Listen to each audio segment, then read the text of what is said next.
بسم اللہ الرحمن الرحیم۔ ناظرین، بدر کے بعد کی جنگی سرگرمیاں، جنگ بدر کے بعد کی جنگی سرگرمیاں، یہ ہیڈنگ ہے اور پیج ہے 319 اور آج کا یہ ہے وی لاگ نمبر 51 اور پہلی قسط ہے۔ اس سے پہلے ہم نقشہ جنگ بدر آپ کے سامنے رکھ چکے ہیں۔ ناظرین، اس کتاب سے ہم پیش کر رہے ہیں آپ کے سامنے یہ تفصیل، ڈیٹیل۔ الرحیق المختوم اس کتاب کا ٹائٹل ہے اور مولانا صفی الرحمان مبارک پوری رائٹر ہیں اس کتاب کے، اور سیرت نبی صلی اللہ علیہ وسلم پر دنیا بھر میں اول انعام یافتہ یہ ہے کتاب، جس سے ہم آپ کے سامنے غزوہ بدر پہلے پیش کیا، اس کے بعد غزوہ بدر کا نقشہ پیش کیا، اور اب ہم آپ کے سامنے پیش کر رہے ہیں 51 وی لاگ کی پہلی قسط، بدر کے بعد کی جنگی سرگرمیاں۔ پیج ہے 319۔ نحمدہ ونصلی علی رسولہ الکریم، بسم اللہ الرحمن الرحیم۔ خودی کا نشہ چڑھا آپ میں رہا نہ گیا، خدا بنے تھے یگانہ مگر بنا نہ گیا۔ بدر کے بعد کی جنگی سرگرمیاں، وی لاگ نمبر 51 اور آج اس کی پہلی قسط ہے۔ بدر کا معرکہ مسلمانوں اور مشرکین کا سب سے پہلا مسلح ٹکراؤ اور فیصلہ کن معرکہ تھا، جس میں مسلمانوں کو فتح مبین حاصل ہوئی اور سارے عرب نے اس کا مشاہدہ کیا۔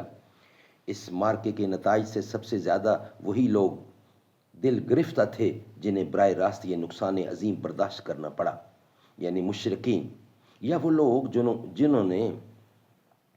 وہ لوگ جو مسلمانوں کے غلبہ اور سربلندی کو اپنے مذہبی اور اقتصادی وجود کے لیے خطرہ محسوس کرتے تھے، یعنی یہود۔ چنانچہ سب سے مسلمانوں نے بدر کا معرکہ سر کیا تھا۔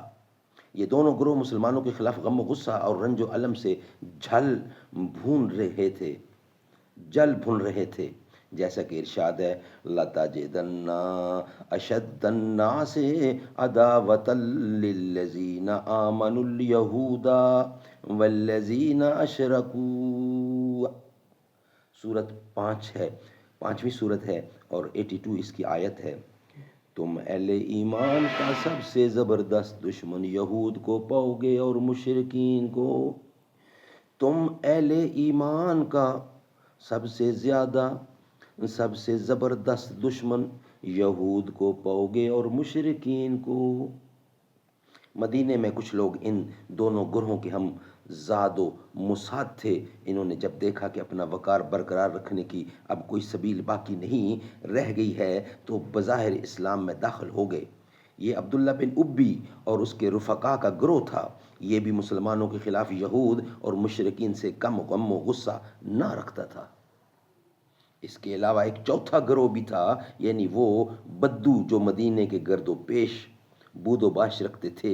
انہیں کفر و اسلام سے کوئی دلچسپی نہ تھی، لیکن یہ لٹیرے اور راہزن تھے، اس لیے بدر کی کامیابی سے انہیں بھی قلق و اضطراب تھا۔ انہیں خطرہ تھا کہ مدینے میں ایک طاقتور حکومت قائم ہو گئی تو ان کی لوٹ کھسوٹ کا راستہ بند ہو جائے گا، اس لیے ان کے دلوں میں بھی مسلمانوں کے خلاف کینہ جاگ اٹھا اور یہ بھی مسلم دشمن ہو گئے۔ ناظرین، یہ وی لاگ ہمارا یہاں ہی کمپلیٹ ہوتا ہے۔ انشاءاللہ نیکسٹ وی لاگ ہمارا جو ہوگا وہ ہم آپ کے سامنے بقیہ حصہ رکھیں گے، یعنی وی لاگ نمبر 52 اور دوسری قسط، اس میں یہی رکھیں گے۔ ہیڈنگ ہمارا بھی یہی چل رہا ہے کہ بدر کے بعد کی جنگی سرگرمیاں، مین ہیڈنگ ہمارا یہی ہے۔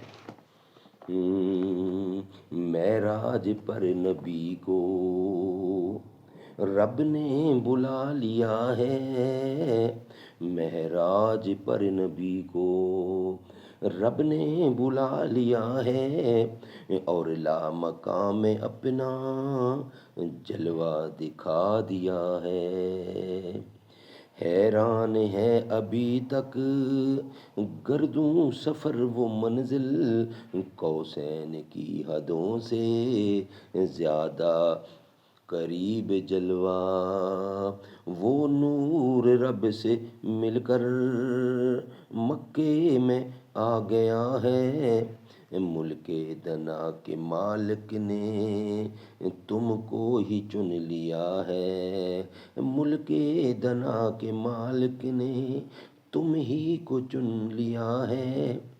معراج پر نبی کو رب نے بلا لیا ہے۔